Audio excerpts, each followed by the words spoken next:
Pierre, sociétaire Massif. Je suis chef d'entreprise. Pour moi comme pour mes salariés, avoir une bonne couverture santé, c'est essentiel. Grâce à la Massif, j'ai le pouvoir de réduire nos dépenses de santé en réalisant jusqu'à 40% d'économies avec les réseaux de soins Santé Claire. Et en plus, je bénéficie d'un réel accompagnement dans la mise en place du contrat. Massif, essentiel pour moi. Rendez-vous dans nos points d'accueil, conditions et limites des contrats sur massif.fr. Par rapport au prix moyen du marché et selon prestations, les contrats garantie santé entreprise et garantie santé des indépendants sont assurés par Massif Mutualité, mutuelle régie par le livre 2 du Code de la mutualité.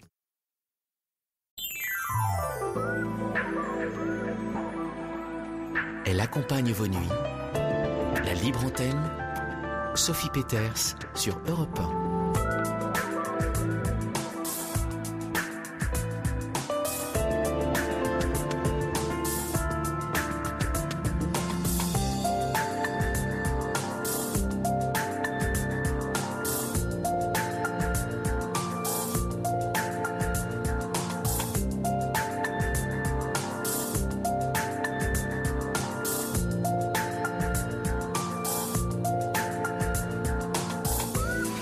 Bienvenue en cette fin de week-end sur l'antenne d'Europe 1, dimanche soir, veille d'une nouvelle semaine qui va de nouveau vous mettre en action.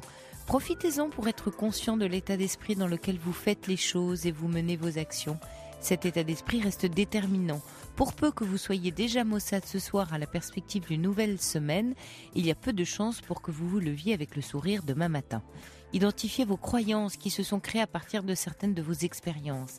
Car ces croyances induisent votre comportement et sont redoutables car elles cherchent constamment une confirmation.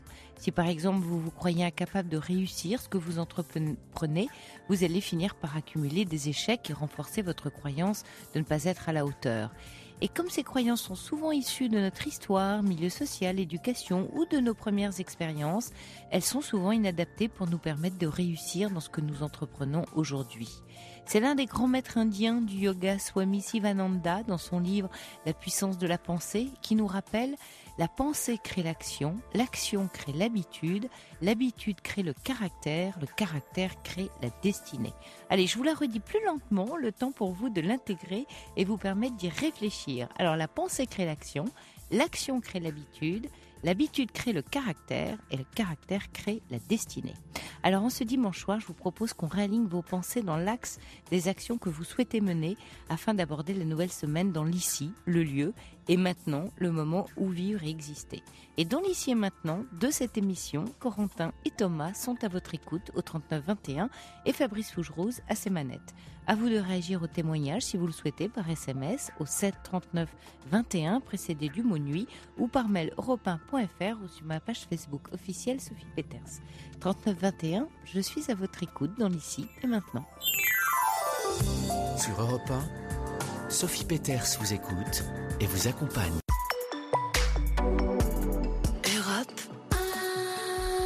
Europe 1. Bonsoir Marie.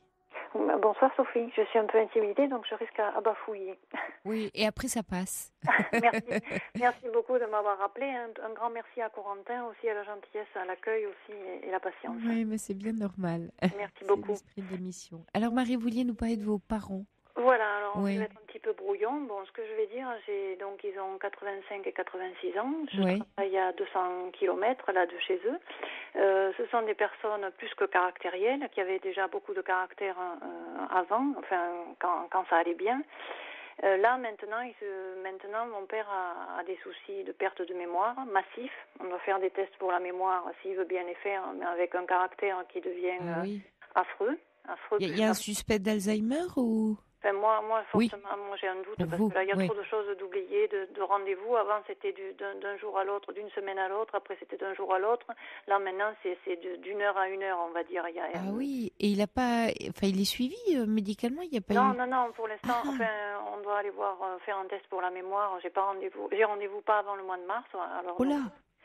C'est très loin. Et en plus, il y a de la méchanceté, il y a de l'agressivité, il y a tout un tas de choses. Et ce sont tous les deux personnes, ma mère a des soucis de santé majeurs aussi, et qui n'acceptent pas d'aide à domicile, qui ne veulent pas. J'avais fait des papiers pour qu'un infirmier vienne préparer le pilulier une fois par semaine. Ils n'en ont eu que faire. J'ai fait des papiers aussi pour qu'il y ait un taxi qui vienne chercher à domicile pour aller chez le kiné.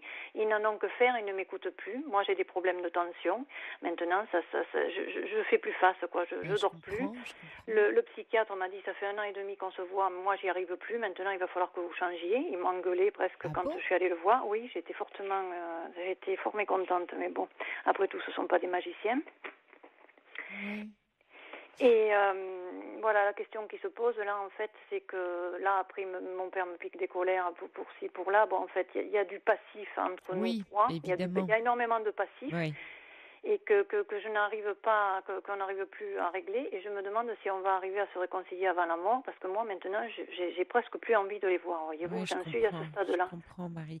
Alors, déjà, la question, votre père, il a bien un médecin traitant, ils ont des médecins. Bon, le médecin traitant, parce que c'est pas possible d'attendre le mois de mars dans l'état où il est, si d'heure en heure, il oublie. Que dit le médecin traitant? Il avait pris rendez-vous le 30 mars, il m'a rien dit du tout, donc il va falloir que j'accélère encore, que je demande un rendez-vous plus tôt que prévu, quoi. Oui, mais le médecin traitant, en passant par lui peut obtenir des rendez-vous plus rapidement.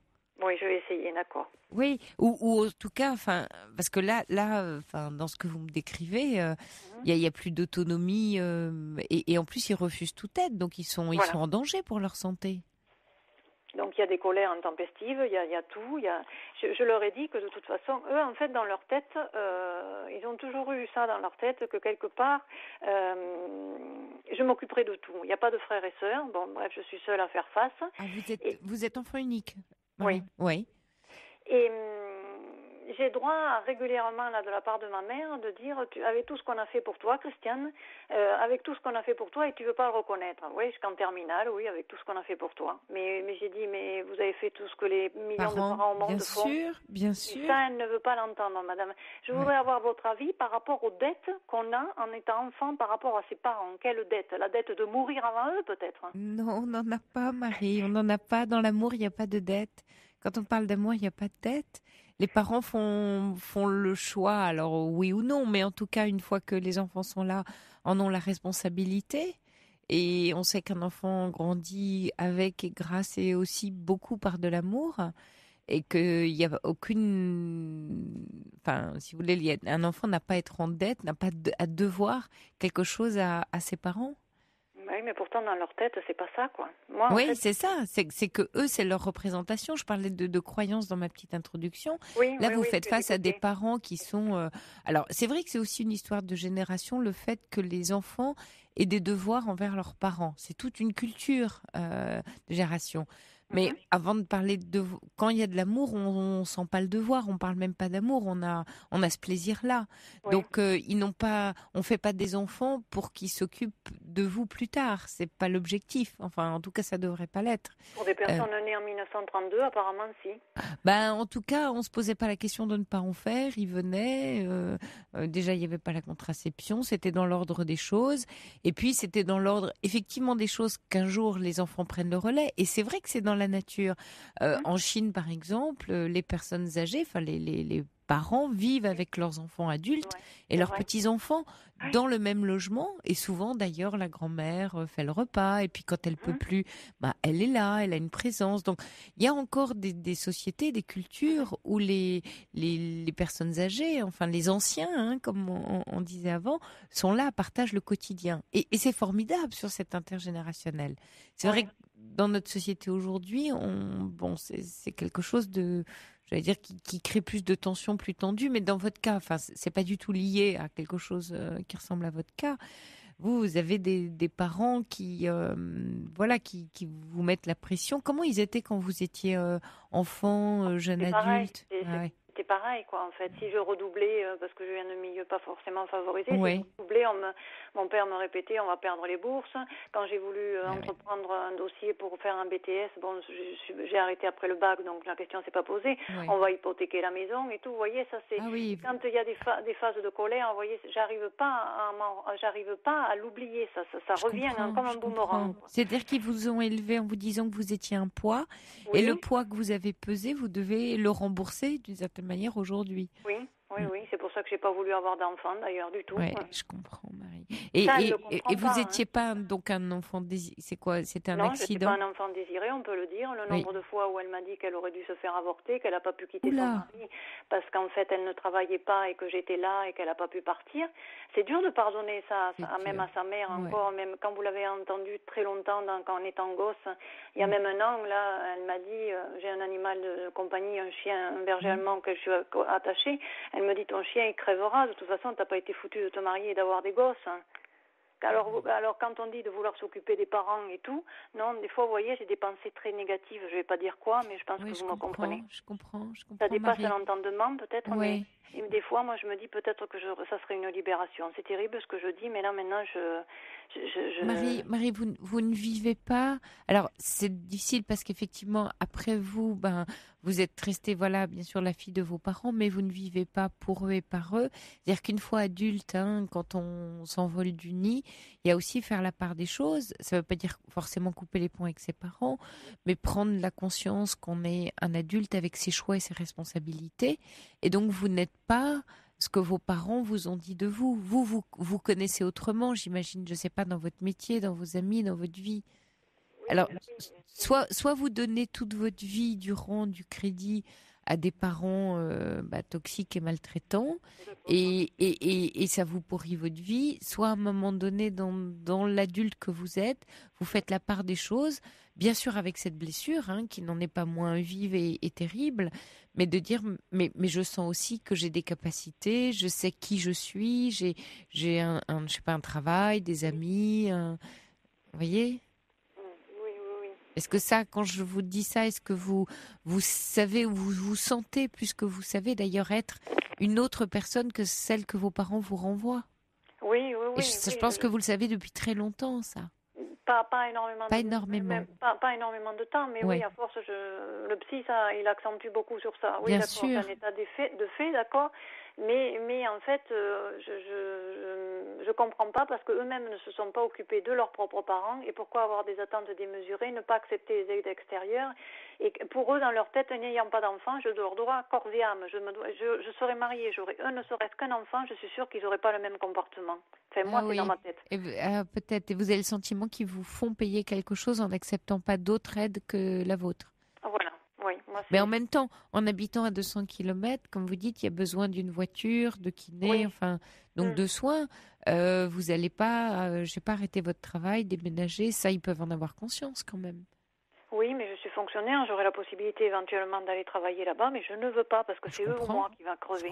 Je comprends, voilà. Marie. Ouais. Voilà, donc, et ça, ils font des commentaires là-dessus? Oui, ils me répondent, mais ne viens pas, on ne t'appellera pas quand on sera mort, voilà ce que j'entends. Ouais. C'est très noir, c'est très, très difficile ce que vous décrivez, parce qu'il y a toujours en vous cet enfant qui a manqué d'amour et qui aurait eu besoin de mots un peu différents et d'être soutenu. Mais oui, et du coup, en vous occupant d'eux, il y a ça qui reste là.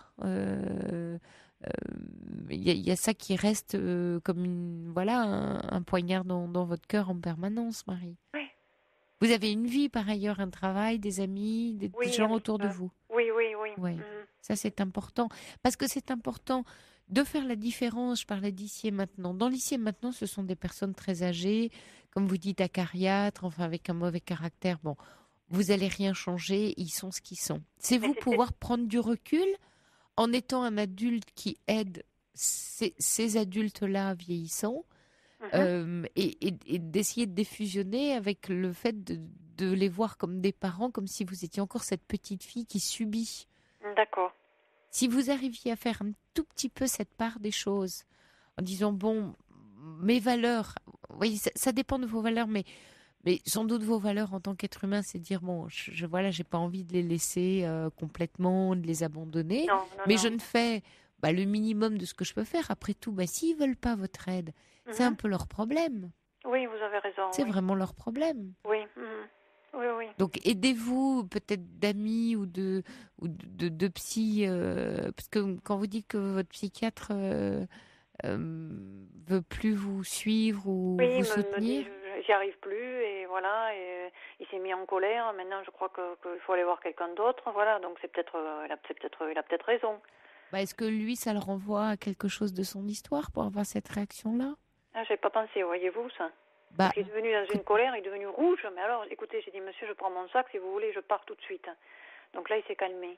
Peut-être, oui, effectivement, oui, c'est vrai que... ça doit le toucher personnellement, votre histoire. Il y a quelque chose qu'il met lui-même en difficulté. Ce sont des choses qui arrivent dans ces métiers-là. C'est que des êtres humains, après tout. Mais oui, et on a beau...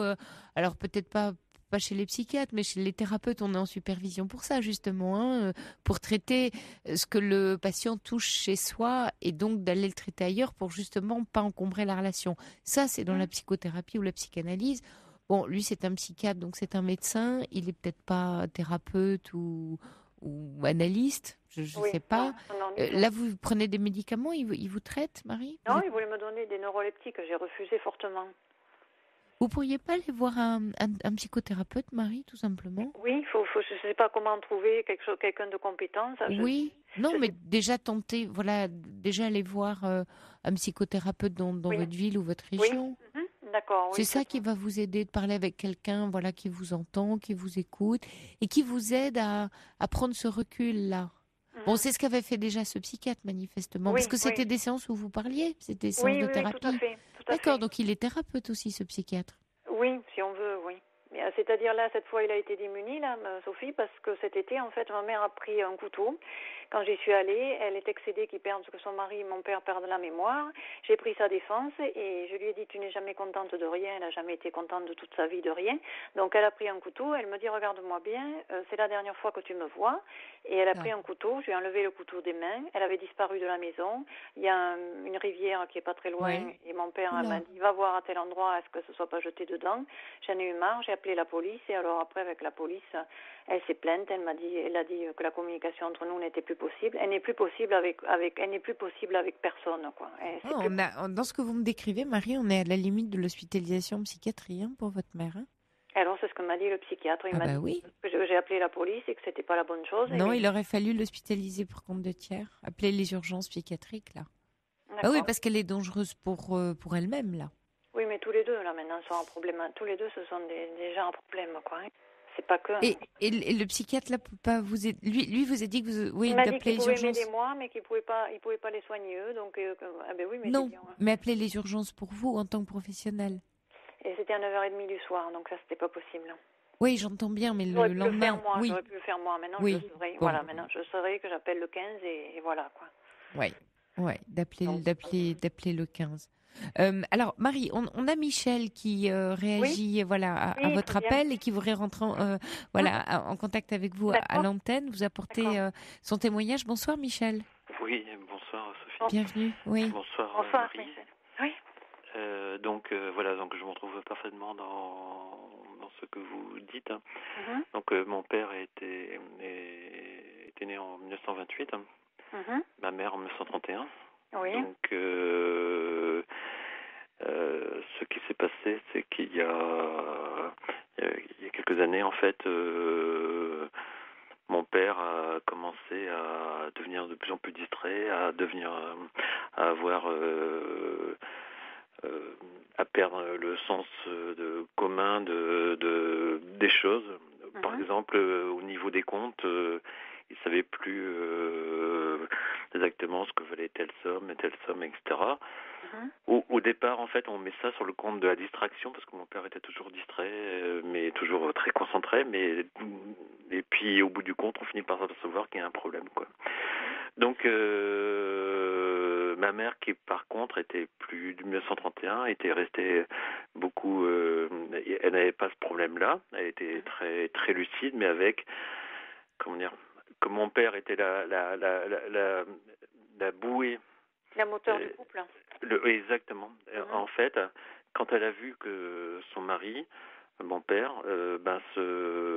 commençait à se perdre, elle s'est abîmée. Elle est partie dans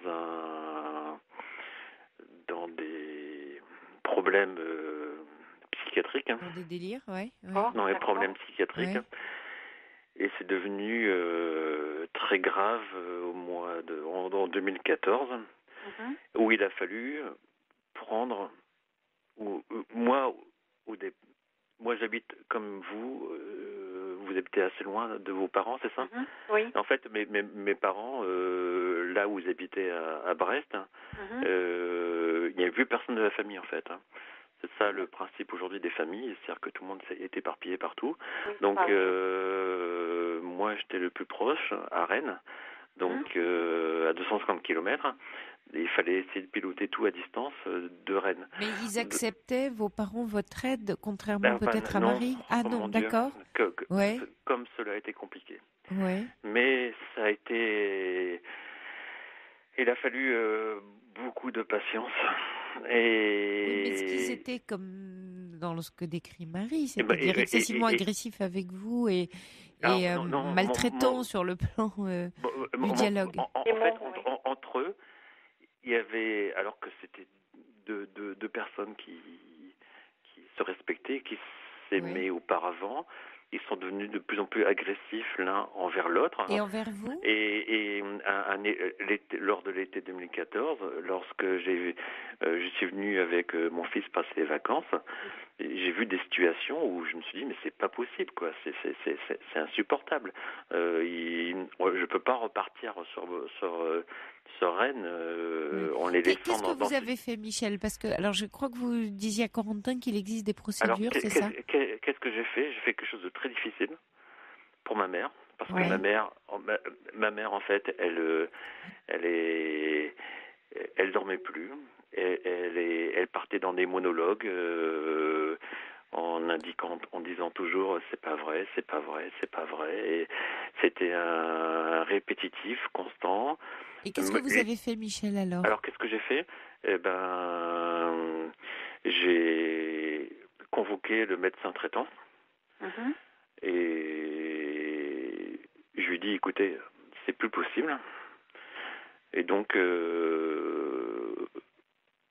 à ce jour, je mets ma mère en hospitalisation psychiatrique. D'accord, c'est vous qui avez pris l'initiative, d'accord. Oui, alors là, je peux vous dire que c'est... Il faut pouvoir le faire aussi, ça aussi, bon voilà, oui. Ah non, mais je ne me voyais pas... Mais avec le soutien du médecin traitant, Michel. Oui, sauf qu'on se retrouve un peu seul par rapport à cette décision. Bien sûr, en fait, bien sûr. Et ça, c'est très difficile. C'est très difficile, oui. C'est très difficile. Et en fait, dès le lendemain ou le surlendemain, à l'hôpital psychiatrique, ils m'ont dit la mesure de la levée, cette mesure a été levée. D'accord.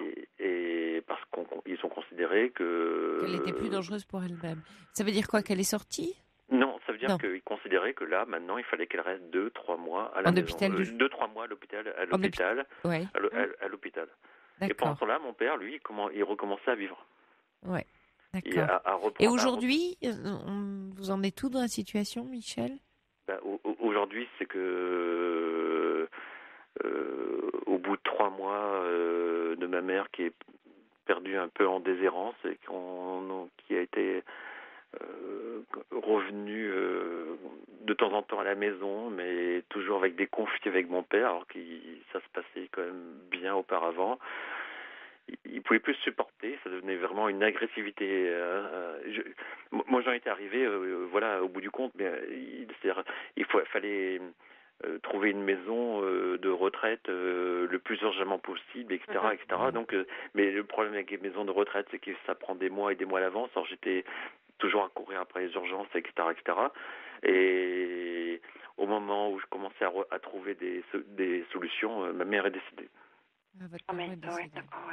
Et ensuite, ensuite, je me suis occupé de mon père, qui lui est Pendant un an et demi, ça s'est bien passé, puis son état s'est rapidement dégradé. Mais là, en fait... Il est où aujourd'hui, votre père? Il est décédé aussi. Il est décédé aussi. Mais en fait, pour faire le constat, comme je disais à Corentin, faire le constat d'un d'Alzheimer, c'est pas au médecin traitant qu'il faut le demander. Bien sûr, il faut le demander au CCAS, qui ont une liste de gérontologues qui vont venir. Il y a des gérontologues habilités à cela. Et moi, c'est pas en 6 mois. 6 mois, ça me paraît complètement affolant. C'est surtout dans un état de dégradation de la maladie et aussi rapide. Alors, ça veut dire, moi, ils sont Michel, en 2-3 semaines. Ouais. Donc, Michel, et c'est un peu ce que je préconisais pour Marie, mais là, vous parlez de convoquer, j'aime bien votre terme, de voir avec le médecin traitant et de vraiment de le confronter à la situation. En fait, les médecins gérontologues, le CCAS, le Centre comité d'action sociale de la commune où ses parents Centre de habitent, comité d'action sociale, doit pouvoir conseiller Marie, pour lui dire, on a une liste d'adresses médecins gérontologues, et c'est eux, comme lorsqu'on va voir un spécialiste, c'est eux qui vont adresser le constat, au bout du compte, au médecin traitant. Très bien. Ça peut vous aider, Marie. D'accord. Oui. Mais c'est eux, en fait, qui vont prendre la main sur... mais ils font ça de manière... ils ont l'habitude. Ils prennent rendez-vous. En fait, ils font faire toute une série de tests. Par exemple, quand la médecin gérontologue était venue chez mon papa, elle avait fait toute une série de tests de mémoire et tout ça, etc. Ça a duré 1 heure. À domicile. Et mon papa, il trouvait ça rigolo. Et c'était à domicile, hein, Michel? À domicile, d'accord. Très bien. Au domicile de mes parents, D'accord, mais moi, il faut que je me déplace et à 2 endroits, dans 2 hôpitaux différents, il manque de gérontologues et c'est pour ça que j'ai des rendez-vous qui sont aussi loin. D'accord. 6 mois, mais vous êtes dans quel département, Marie? Si je peux me permettre. Eux, ils sont dans le 47. Dans le 47. Donc bon, faut que je vois. Parce que sur une maladie, sur une pathologie qui avance aussi, qui peut avancer aussi rapidement, des délais à 6 mois. Oui, des délais à 6 mois, c'est trop long. Et de voir également avec le médecin traitant. Merci beaucoup, Michel. Hein. Merci pour votre témoignage et des conseils très précis que vous avez apportés à Marie. Merci à vous. Marie, plus vous allez prendre la situation, finalement un peu comme le décrivait Michel, c'est-à-dire, comme on dit quelquefois, avoir la tête froide, même si c'est très difficile parce que ça vous met dans tous vos états, ça remue en permanence finalement toute votre histoire et votre histoire d'enfance. D'essayer de gérer, mais vraiment c'est de la gestion de situation au stade où vous en êtes. Pour vous apporter un peu de tranquillité tout en finalement prenant vos responsabilités. C'est-à-dire c'est pas une histoire de devoir, mais c'est de la responsabilité. Autant des parents ont la responsabilité de leurs enfants, on peut dire que une fois que les parents sont âgés, on a une responsabilité. Parce qu'en tant qu'être humain, nous sommes des êtres responsables. Ça, c'est être adulte. Maintenant, le devoir, non. Et vous, d'ailleurs, mais rentrez pas dans ce débat-là avec vos parents. Je crois que c'est pas la peine de rentrer dans ces débats. Ils sont là dans des états même, j'ai envie de dire, sur le plan psychique, qui pour vous permettent pas d'entamer un dialogue. Il y a Olivia qui témoigne par SMS en citant sa mère en disant: moi non plus j'ai plus envie de voir ma mère, qu'elle a entendu: tu ne fais rien pour être aimée, tu ne mérites pas une mère comme moi, tu es une souillon, tu as payé tes études, etc. Voilà, et Olivia dit, moi j'ai plus envie de voir ma mère. Vous êtes dans une situation un peu délicate parce qu'ils sont âgés, vous êtes enfant unique et ils sont malades. Donc effectivement, gérez au mieux un peu dans les conseils de Michel ce que vous pouvez faire. Et puis vous, trouvez un professionnel qui va vous aider pour vous, vraiment, qui va vous écouter sur le plan émotionnel et affectif. D'accord, oui. Qui va vous soutenir, Marie, parce que vous avez besoin de soutien. C'est quand même des moments de vie excessivement difficiles, ce que vous vivez. Voilà, oui. Et le fait qu'en fait, ma mère, il y a une négation elle ne veut pas admettre qu'il est malade, qu'il perd la boule, qu'il perd la mémoire. Un peu comme la maman de Michel, là. Exactement, il y a une négation. Et j'ai dit, il faut que tu admettes qu'il soit en maison de retraite et que toi, tu vivras seul à la maison avec des aides. Mais quand je dis ça au téléphone, j'ai un blanc. J'ai l'impression que la ligne a été coupée, quoi. Elle ne répond pas. Ah oui, mais vous savez, ces couples, ils se sont construits ensemble. C'est toute une vie. Hein. C'est le mythe de Philémon et Baucis. Hein. Alors, c'est dans la mythologie, c'est beau parce qu'ils forment un bel arbre enlacé. On aimerait bien. Michel, apparemment, ses parents s'aimaient. Moi, c'était pas le cas. Il y a des engueulades, c'était oui, affreux. Mais ça veut rien dire. Il peut y avoir une... Ah oui, justement, ça fait penser, vous savez, le film Le Châle avec Simone Signoret et Jean Gabin. Vous avez des couples âgés qui se déchirent, qui se disent les pires choses. Ils ne peuvent pas vivre sans l'autre. Quand un décède, l'autre le suit quelques mois plus tard. C'est une façon de communiquer entre eux. Ils ont toujours sans doute été sur ce mode-là. Mais une vie entière ensemble, ils sont dans cette communauté de liens tissés par le quotidien, tout en étant en colère en permanence contre l'autre pour pas être en colère contre eux-mêmes. Mais c'est leur mode de couple, c'est leur mode de vie de couple. Et en colère par-dessus le marché contre moi, quoi. Parce qu'en fait, oui.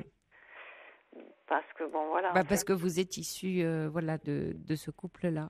Bon courage à vous, Marie. Merci beaucoup. Oui, prenez bien soin de vous. Hein. C'est pas facile. Au revoir. Au revoir, Marie. Toutes vos confidences à Sophie Peters au 3921. 50 centimes la minute plus coût de l'appel. Europe 1. Oui, il y a Colombe qui ajoute par SMS, Marie, pour vous, la vieillesse est un naufrage. Vous savez, la célèbre citation de Chateaubriand que reprenait Charles de Gaulle. Et Colombe qui dit, ma maman fait des caprices d'enfant, mais elle est très angoissée, en fait. Mais oui, c'est vrai que c'est une belle citation. La vieillesse est effectivement, parfois, malheureusement, un naufrage. Courage à vous, Marie. Bonsoir, Eric. Bonsoir. Bienvenue. Merci de me prendre à votre émission, donc d'accepter effectivement de m'écouter pendant quelques minutes. Donc je voulais effectivement vous parler un petit peu de ma situation depuis de nombreuses années, que j'essaye de camoufler de ce qui m'est arrivé en fait. Donc j'espère que je vais pas pleurer parce que c'est toujours un moment d'émotion, parce que je ne souhaite à personne ce genre d'événement en fait. Donc j'ai en fait, à une période, je dirais, de ma vie, en fait, on rencontrait donc une personne qui qui j'avais complètement confiance, et qui m'a manipulé en fait pendant de nombreuses années, caché de nombreuses choses. Donc j'ai découvert effectivement les choses, ces événements après coup, parce que je lui ai fait confiance pendant une quinzaine d'années. Sur le plan professionnel, donc dans votre métier. C'était sur le plan sentimental. Ah, sentimental, d'accord. Oui, donc on travaillait en fin de compte sur le plan professionnel également, puisqu'on travaillait en fait ensemble. Vous travailliez ensemble et vous partagiez une histoire, un quotidien ensemble. Voilà, tout à fait. D'accord. Et donc c'est elle qui s'occupait effectivement de tout ce qui était comptabilité et tout ça. Donc voilà. Ouais. Et et quand j'ai rencontré cette personne-là, donc elle fait partie effectivement des rencontres que j'ai pu en fait faire dans ma clientèle. Donc j'étais donc à mon compte, hein, et je l'ai rencontré, on s'est très bien entendu, et puis il m'est arrivé des événements de la vie qui ont fait qu'on s'est réunis, et puis après on a passé de nombreuses années ensemble, et puis pendant pas mal d'années elle m'a raconté plein de choses qui étaient complètement fausses, et c'était tellement, bien raconté que j'ai en fait cru complètement ce qui se passait, mais des choses que je n'ai jamais entendues de ma vie, donc de gens normalement constitués, donc le viol qu'elle a vécu, ou elle s'est présentée en commissariat de police alors qu'elle avait déclaré une agression sexuelle qui n'est jamais arrivée, ou la vie commune qu'elle a vécue en fin de compte avec un monsieur qui s'appelait Anthony, et qu'elle a eu un enfant, et puis que soi-disant elle a eu un accident, qu'elle a perdu son mari et qu'elle a perdu son enfant. Pareil, ça n'a jamais existé. Enfin, plein de choses comme ça des choses comme ça. Donc mythomane. Tout à fait. Tout à fait. Et moi, bêtement, j'ai cru, parce que c'était tellement, je dirais, bien raconté l'histoire, que avec le cœur, en me regardant droit dans les yeux, mais oui, Eric, je te raconte pas de bêtises. Et puis voilà. Puis en fait, Donc forcément, je pense que quand on vit dans une situation de couple, quand on vit en couple, on fait quand même confiance, sinon je crois que c'est pas la peine de vivre ensemble. Et moi, j'ai fait confiance pendant 15 ans.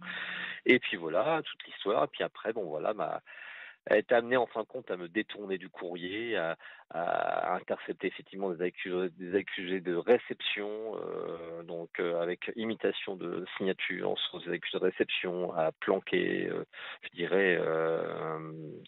enveloppes du courrier dans ses affaires, ou des choses comme ça que j'ai découvert.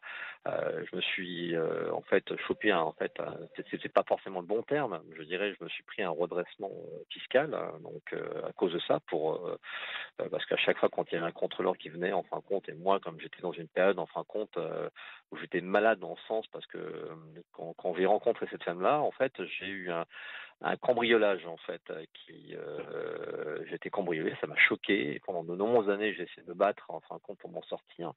Et j'ai fait du sport, donc je suis passé par des états en fin de compte d'alcoolémie. Donc excusez-moi, j'ai pas pleuré, je suis en train, j'en parle, ça fait toujours souffrir. Et puis vous avez vu quelqu'un, Eric? Vous êtes comment appuyé? Vous êtes appuyé sur un ou une professionnelle pour vous aider à traverser tout ça? Je l'ai fait au départ quand Oui. j'avais à la suite de ça, j'ai abandonné, mais Pourquoi vous avez abandonné? pourquoi? Parce que le temps passe, parce que le temps passe et que j'essaie plutôt de lutter justement pour pouvoir m'en sortir. Bah oui, mais si vous luttez tout seul, vous allez vous épuiser. C'est pour ça, hein, je me permets là juste Non, oui. d'interrompre un peu le récit de votre histoire. Non, mais Vous me parlez d'émotions et de pleurs et que l'histoire passée est encore très très vive et vivace. Et si vous ne traitez pas ces blessures-là, elles vont continuer à vous embêter très très très très longtemps. Alors j'entends bien, vous dites bah oui, mais le temps passe et presse, il faut que je me lance dans une vie, à continuer à construire. Mais c'est un peu comme si vous marchiez avec un membre blessé ou quelque chose qui vous étreint. Tout à fait, j'arrive même pas à avancer à cause de ça parce que je suis à chaque fois je fais une rencontre et puis là ça m'est arrivé, c'est ce que je racontais en fin de compte à votre collaborateur, et je disais que j'ai rencontré une femme lors d'une sortie bowling, organisée. D'accord. Et puis là, c'est apparu dans ma vie. Je m'attendais pas du tout à ça. Et donc en plus, une femme qui est très sensible, sublime.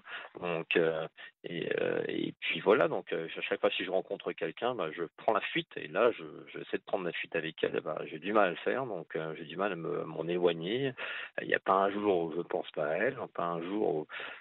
Et puis, excusez-moi. Oui. Et là, vous êtes donc dans une histoire avec elle, Eric? Oui. Ouais. Et vous avez quoi? Vous avez peur? Vous êtes dans quel état Dans l'état, c'est que j'ai peur de lui avouer tout ce parcours. Comme si c'était juste. Et Eric, vous avez connu une trahison par une personne en laquelle vous aviez confiance. Et vous savez, les mythomanes sont excessivement difficiles à déceler. C'est encore j'ai envie de vous dire une pathologie avec des contours pas faciles et un peu flous. Donc, on peut dire que vous avez été victime, en fait, de cette personne. Et c'est important de le reconnaître parce que sinon, ça fait de vous un type fort qui aurait dû tout voir, qui est idiot, qui s'est fait berner. Attention, pas partir là-dedans, Parce que on peut être, vous parlez de cambriolage, donc victime d'un cambriolage, victime d'une personne qui vous balade et qui en plus vous met en difficulté financière. Et donc, qu'est-ce qui se passe? Vous rencontrez l'alcool sans doute parce que c'était peut-être le moyen de vous aider. Cambriolage où j'ai voulu parce que ça m'a en fait, je me suis retrouvé. En fait, quand j'ai eu son cambriolage, on dit que c'est un viol. Oui, c'est un viol parce que j'ai jamais eu ça de ma vie. Ça m'est jamais arrivé. Quand c'est arrivé, ça m'a bien sûr. Ça m'a choqué et elle était présente pour pouvoir m'aider. Je pensais avoir retrouvé quelqu'un qui puisse m'a aidé à remonter la pente. J'ai remonté, je me suis battu, j'ai travaillé tous les jours jusqu'à 3h du matin. Je me suis battu, je me suis dit, bon, ça y est, je reconstruis ma vie, je vais repartir sur de bonnes bases, même malgré ce que j'ai vécu comme épreuve. Je me suis battu pour me sortir cette alcoolémie, parce que je faisais des cris de spasmophilie, ça avait atteint plein de choses et je pouvais plus respirer, c'était l'enfer. Et il y avait que l'alcool qui arrivait en fin de compte à me calmer, ou les médicaments. Et à un moment donné, j'avais pris du poids, j'ai pris 90 kilos et je me dis non, c'est pas toi, Eric, t'es pas alcoolique, t'es pas tout ça. Et je me suis battu pour arrêter progressivement l'alcool, c'est ce qui est arrivé. Et puis voilà, rebolote, j'apprends en 2003 que elle m'envoie un SMS en me disant écoute, Eric, ton entreprise c'est fini, c'est terminé. Et puis voilà, donc tout est tombé d'un seul coup. Parce que c'était l'expert comptable de la société, elle ? Non, c'était pas l'expert, c'est quelqu'un la personne qui jugeait, c'était pas l'expert, non, parce qu'en fin de compte. Mais qui vous a dit que la société était terminée ? Parce que l'avait reçu en fin de compte un courrier, je dirais, de l'URSSAF. Et d'accord, puis voilà, il y a eu. Et vous n'avez pas vu ça venir, vous Vous étiez plongé dans l'activité. J'étais pris dans l'activité. J'ai essayé en fait de me sortir de cette maladie en faisant du sport en fait. Donc, il fallait régulièrement faire du tennis pour pouvoir me sortir de ça, me vider la tête et parce que ça me stressait, donc le métier que je faisais, et j'essayais justement de me sortir de cette alcoolémie en faisant du sport. Voilà, je me suis dit je vais faire du sport pour pouvoir vraiment, et ça me faisait du bien. Et puis elle, entre-temps, restait donc à la maison et voilà, ça la gênait pas, donc. Et puis voilà, donc entre-temps, il y avait justement ce contrôle fiscal qui est passé à plusieurs reprises, et à chaque fois, j'étais pas au courant, donc j'étais pas au courant du tout de la situation, et puis il y avait... c'était pas bien géré, donc. Ouais. Comment ? C'était pas bien géré, quoi. Vous travailliez comme un fou, vous étiez, donc, si je comprends bien, dans l'activité, et vous vous dites, voilà, et après vous faisiez du sport, mais celle qui tenait, en fait, la visibilité de l'entreprise, du business, c'était elle, et vous l'aviez pas, cette visibilité. D'accord. Oui. Qu'est-ce qui se passe aujourd'hui, Eric, vous vous en voulez d'avoir été berné, de pas avoir été assez présent sur l'activité de votre entreprise, assez d'avoir été naïf. Qu'est-ce qui vous agite Berné, justement, quand vous dites berné, c'est que j'ai une famille.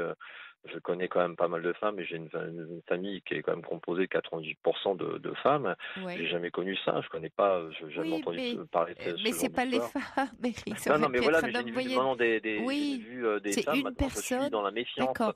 Vous avez il y a Eva qui demande, vous avez pu porter plainte ? Oui, tout à fait. Non, j'ai voulu. Alors, pour vous dire, je suis même stupide. J'ai porté plainte. Donc, je m'en suis trouvé au tribunal. Le juge, je dirais, de proximité qui nous a reçus, qui m'a convaincu. M'a dit qu'est-ce que vous voulez faire, monsieur ? Est-ce que vous voulez aller plus loin ? Et moi, j'ai regardé. Comme un imbécile. J'ai pas été plus loin. Oui, pourquoi j'ai pas été plus loin, parce que j'étais. Parce que je dis, je sais, les gens vont dire c'est pas normal. Je suis culpabilisé. Je me suis dit, mais j'ai pas porté plainte contre ma femme, la personne avec qui je vis.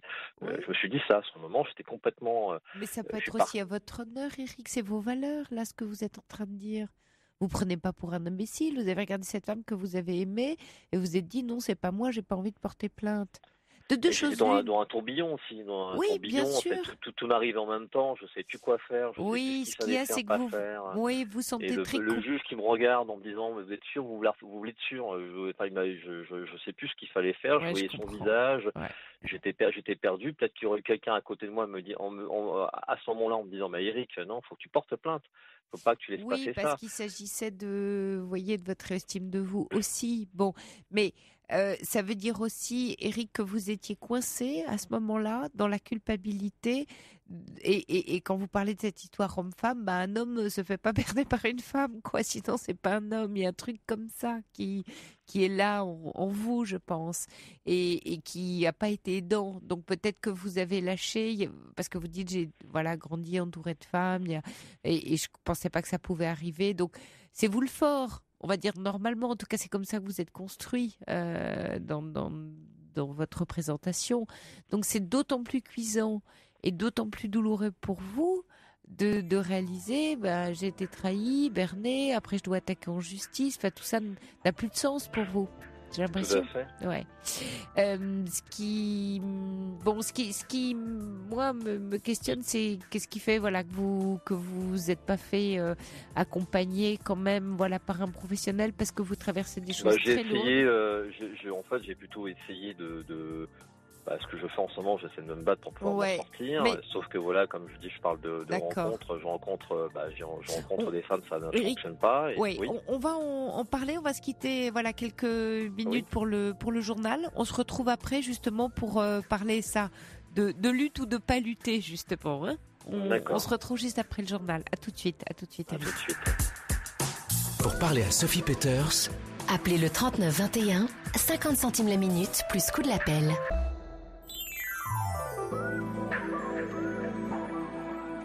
Elle accompagne vos nuits. La libre antenne, Sophie Peeters sur Europe 1.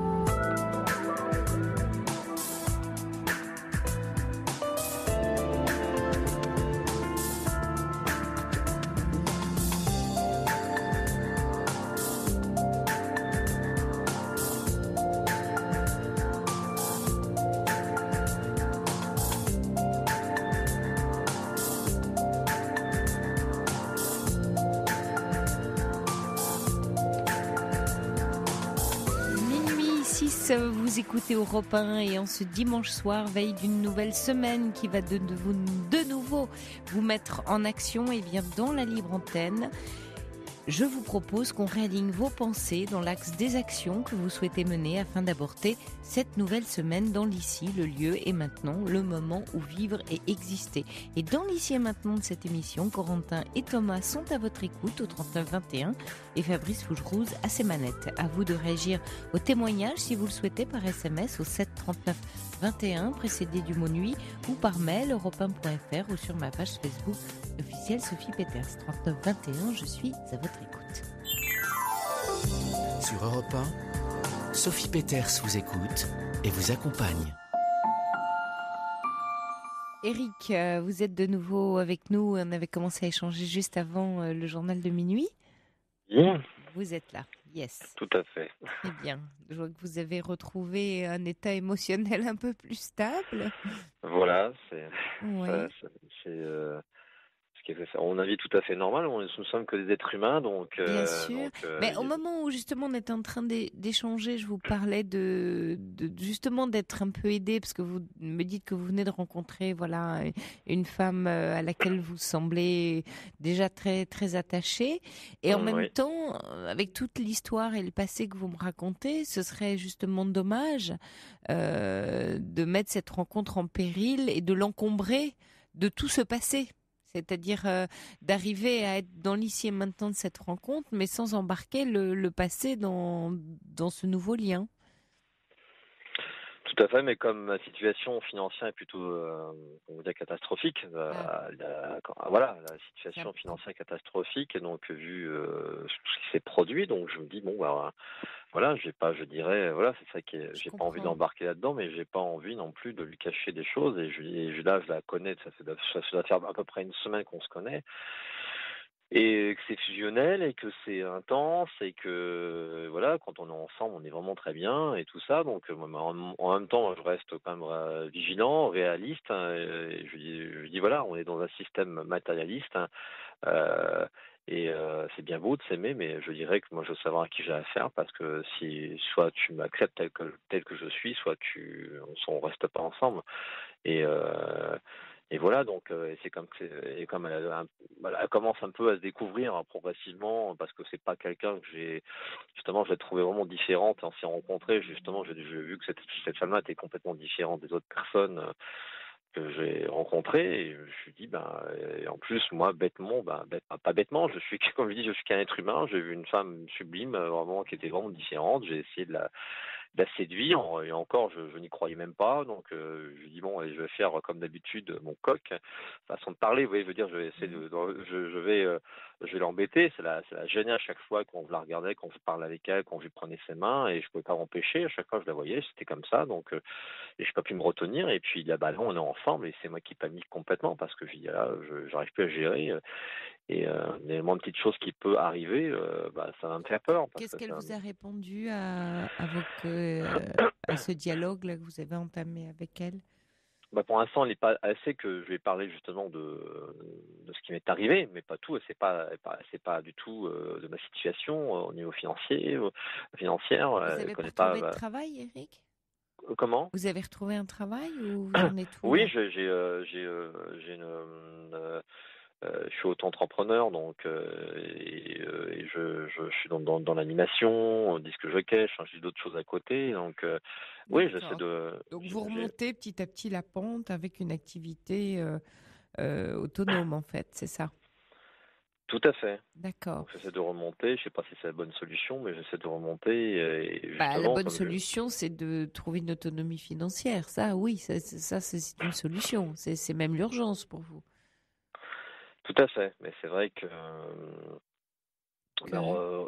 commencer, je dirais, une relation en ayant effectivement ce parcours, parce que forcément, ça entraîne, je dirais, des dettes. Hein. Donc, vous avez forcément des choses que vous devez payer, puisque ça entraîne plein de choses. Hein. Et en quoi là, une relation empêche? Quel lien vous faites? Pour moi, parce que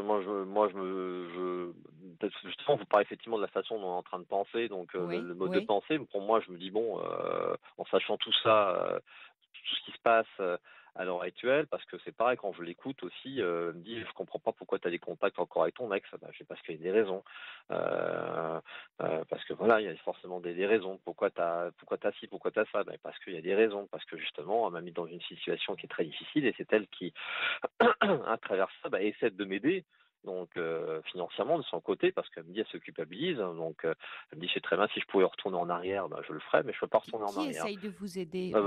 C'est celle qui a fait ce qu'elle a fait, quoi. Celle qui m'a plongé dans ce.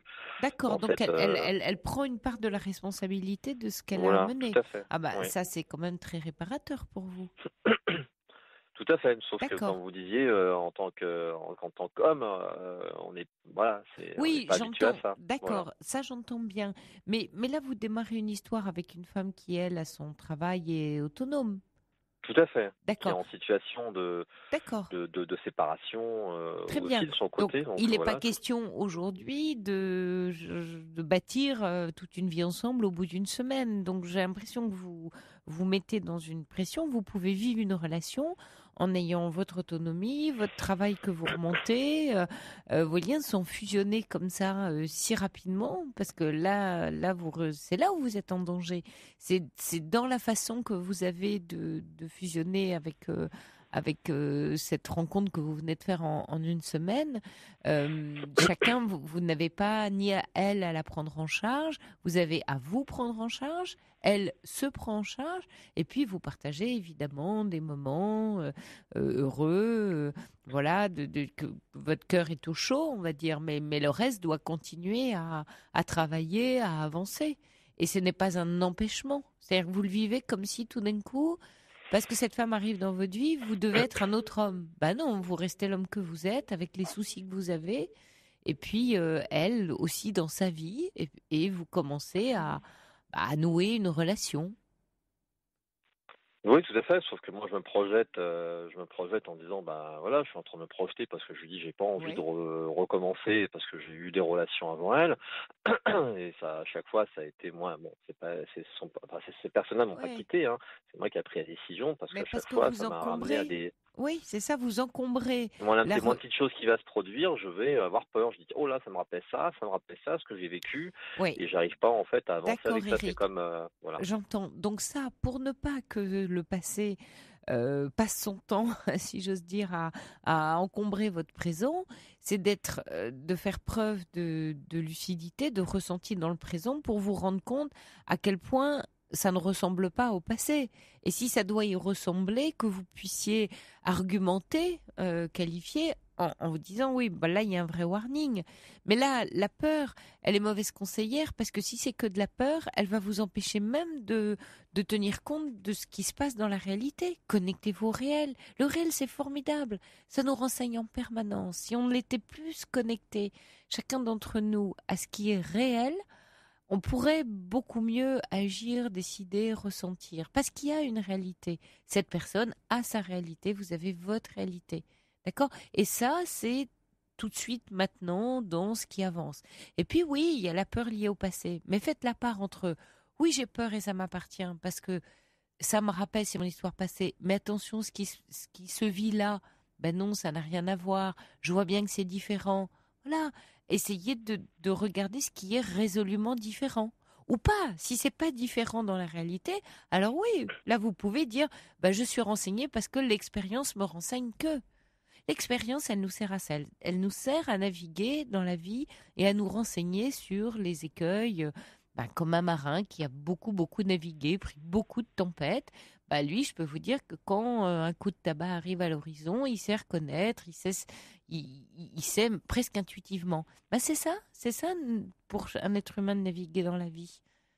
C'est de pouvoir se dire, ah là, je sais par expérience. L'expérience m'a appris.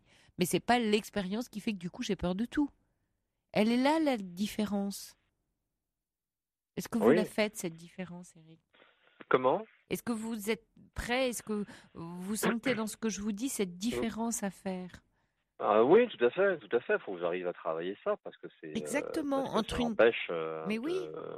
Oui, parce qu'il y a. Empêche, je vois, je dis voilà, tu vois, chez moi tu t'attends pas parce que je dis moi tu vois parce que me dit souvent t'es bien habillé, t'es toujours élégant, t'es changé de toi. Je suis comme je parle toujours de signe astrologique chinois coq. Je dis tu vois, je suis un coq, mais je suis un peu comme le coq, les pieds, je continue à chanter même les pieds dans le voilà donc ne regarde pas la physique ni l'apparence ni ma façon de m'habiller, c'est tout ce qui me reste. Donc c'est ce que je vous dis, c'est tout ce qui me reste de bien. Le reste, quand tu vas commencer à voir le wagon arriver, ces problèmes-là, donc je dis. Non mais Eric, il faut vous tirer une balle dans le pied. C'est-à-dire que vous êtes en train de lui dire, voilà, l'apparence, elle est bien, mais alors tu sais, le fond, il y a rien. Parce que vous mesurez à l'aune de échec-réussite dans ce qui... pas dans votre personne, c'est-à-dire pas dans la personne profondément que vous êtes, mais dans des expériences de vie et puis des écueils que vous avez rencontrés où il y a eu des naufrages. Oui, votre bateau s'est écrasé sur un rocher. Est-ce que pour autant vous êtes un marin complètement nul et que vous n'allez plus jamais naviguer de votre vie ?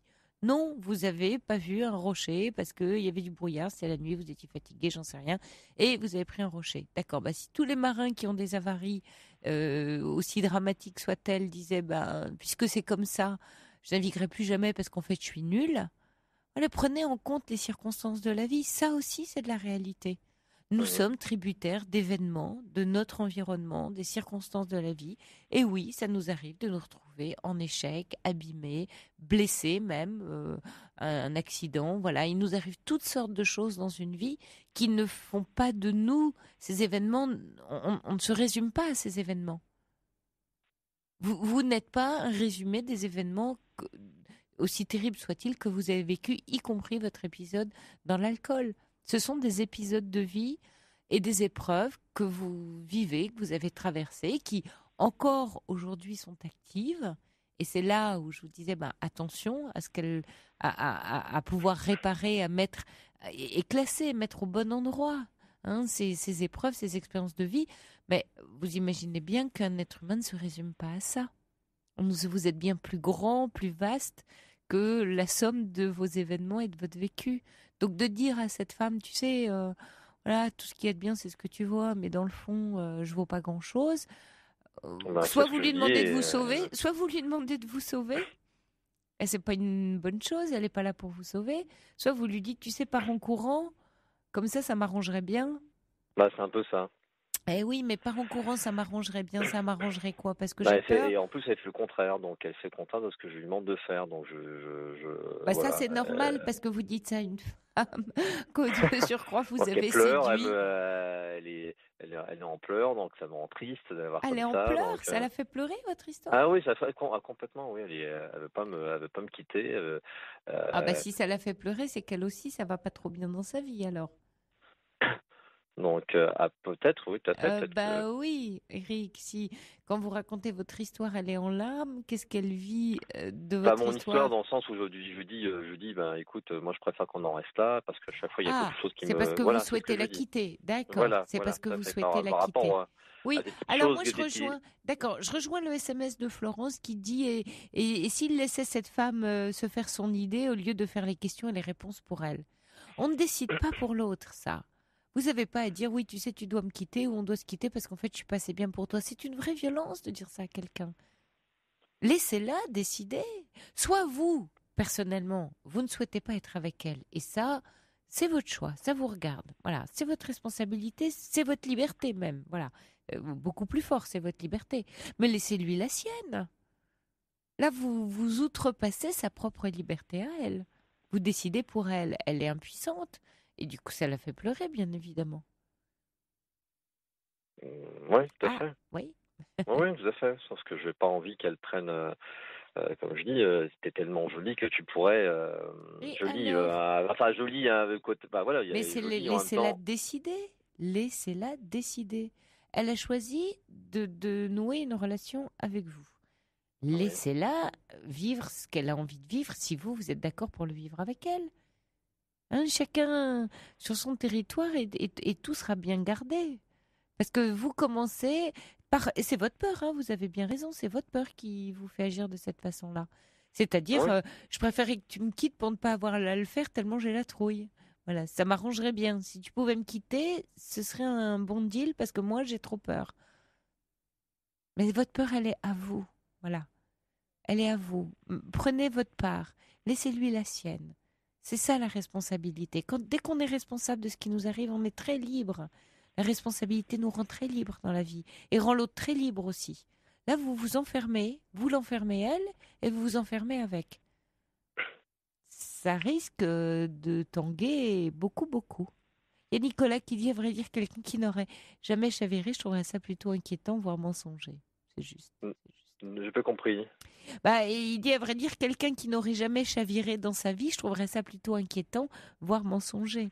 Ah oui, tout à fait. Oui, donc que vous ayez chaviré une fois, 2 fois, qui n'a pas chaviré. Éric, je vous laisse vraiment réfléchir à ce qu'on s'est dit et peser les choses. Ne pas, ce serait dommage si cette relation peut vous apporter du bien et du bon. Prenez ce qu'elle peut vous apporter de bon, n'encombrez pas tout, ne faites pas les questions et les réponses. Voilà, essayez de traiter cette peur-là qui vous encombre un peu. Et puis, laissez votre expérience vous dire ce que vous avez besoin de savoir. Ça va vous aider, ça aussi. D'accord. D'accord. Je vous remercie pour tous vos conseils. Bon courage à vous, Eric. Au revoir. Au revoir. La libre antenne sur Europe 1. Sophie Peters.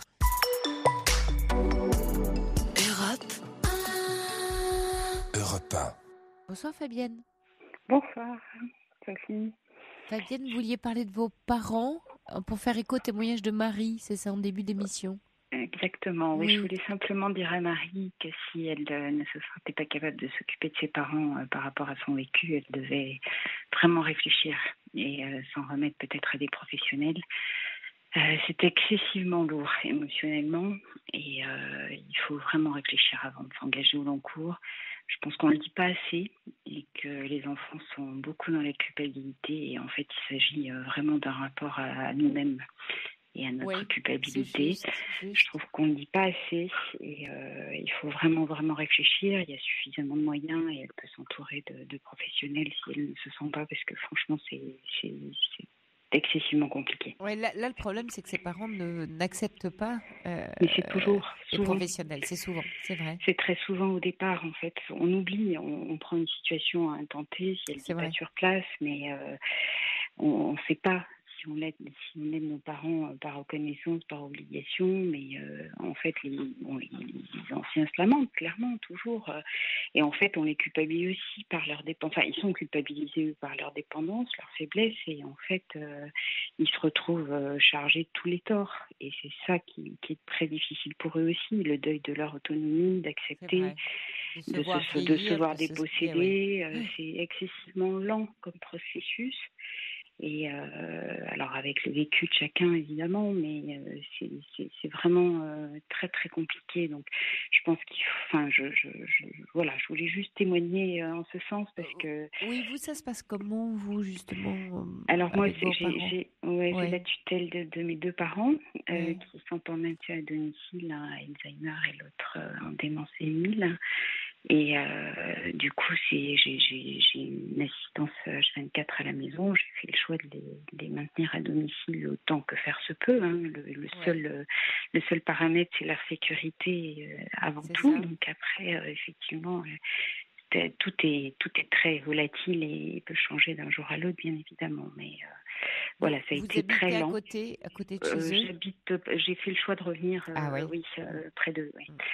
Donc, après, ça s'est fait, c'est pas un choix unique, hein, mais c'est vrai que ça s'est bien présenté professionnellement aussi. Mais à un moment donné, je me suis effectivement posé des questions et j'ai eu une opportunité, j'ai foncé parce que je sentais que c'était... Enfin, moi, j'avais besoin de ça. Je pense que j'ai beaucoup réfléchi.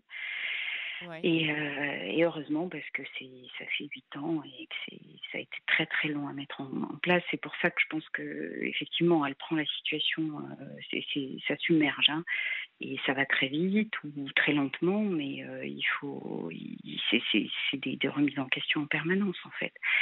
Donc il y a quand même de quoi, d'une situation parce que ça évolue, parce que la maladie évolue, parce qu'il y a un événement subi et puis effectivement le couple est très déstabilisé, ça marche pas. Maman clairement s'est épuisée auprès de papa, hein, qui était déjà malade. Vous voyez, donc là je sais pas, j'ai pas bien écouté au départ, mais je crois que les deux sont touchés. Oui, mais dans le cas de Marie, elle a des parents qui sont excessivement agressif, maltraitant avec elle, où elle en permanence, et ça depuis l'enfance malheureusement, avec des parents qui lui disent mais t'es censé, c'est ton devoir de t'occuper de nous, tout en étant excessivement odieux avec elle, donc c'est très très difficile là. C'est très compliqué. Alors, je pense, il y a des médiations familiales. Alors, par les psychologues, moi, je pense que effectivement, le premier point, c'est l'évaluation, parce que là, j'ai entendu parler d'Alzheimer, c'est un peu prématuré, je pense, pour poser des diagnostics. Bien sûr, pas, c'est qu'il faut poser un diagnostic, c'est ça. Exactement, il faut vraiment. Alors, le signalement du médecin traitant dans un premier temps, hein, pour évaluer attentivement le degré de dépendance de chacun en fait, et ça c'est le médecin de famille qui peut tout à fait s'en saisir et après cibler les établissements les plus adaptés, je pense. Alors je sais pas, sur Paris il y a le CLIC qui est en fait le CLIC, c'est des centres locaux d'information et de coordination gérontologique. D'accord. Je sais pas si ça existe en province, ça c'est assez bien, mais bon après il y a vraiment les psychologues, le médiateur, une assistante sociale, il y a vraiment tout ce qu'il faut quand même. Mais elle refuse, en fait ses parents refusent toute personne extérieure. Mais oui, moi aussi refusé. Ouais, et comment ça s'est passé? C'est au tout départ, c'est vraiment le médecin traitant qui m'a réunie avec eux, etc. Et il y a eu 3 phases en fait. Il y a eu vraiment la phase d'écoute où on a essayé de leur faire exprimer leurs souhaits, afin de ne pas les infantiliser, pas leur imposer les choses. Vraiment du dialogue, de la négociation, en fait, les rassurer sur le fait qu'ils perdront pas le contrôle, mais qu'il faut les aider, tout simplement. Et après, le choix du maintien à domicile, mais ça se fait très très lentement. Mais moi aussi, j'étais en refus total. Maman est quelqu'un de très autoritaire, ça n'a pas été simple, hein, non plus, mais après voilà, c'est soit face à sa culpabilité ou son envie ou son dégoût, et ça c'est pas facile, mais je pense qu'elle peut s'entourer de professionnels, mais il faut y aller tout doucement, et je l'ai senti quand même très très chargée là émotionnellement. Avec raison, avec des parents excessivement agressifs envers elle, hein, dont se faire insulter à chaque fois qu'on s'occupe de ses parents. Ouais. C'est insupportable. Moi, j'ai essuyé aussi des choses terribles, mais oui, voilà, sur après, vous, c'est-à-dire ils ont été. Parce qu'en fait, l'aidant est le seul point d'ancrage. Donc, ils s'en remettent dès qu'il y a un souci. Vous êtes la coupable fatalement. Donc après, c'est pour ça que je pense que psychologiquement, il faut y a cet aspect intéressant que vous soulignez, Fabienne, qui effectivement d'être le coupables de leur état de santé, quasiment. Enfin, oui. On arrive presque à cette extrémité. Ouais. Presque, oui. Ouais. En tout cas, d'imposer des choix alors qu'on n'impose rien, que ça se fait, mais oui, voilà. Que ça s'impose à eux. Vous n'imposez pas leur choix, mais ça s'impose à eux. C'est très difficile. Ils sont terriblement culpabilisés aussi par la dépendance. C'est ce que je vous disais, vraiment la faiblesse.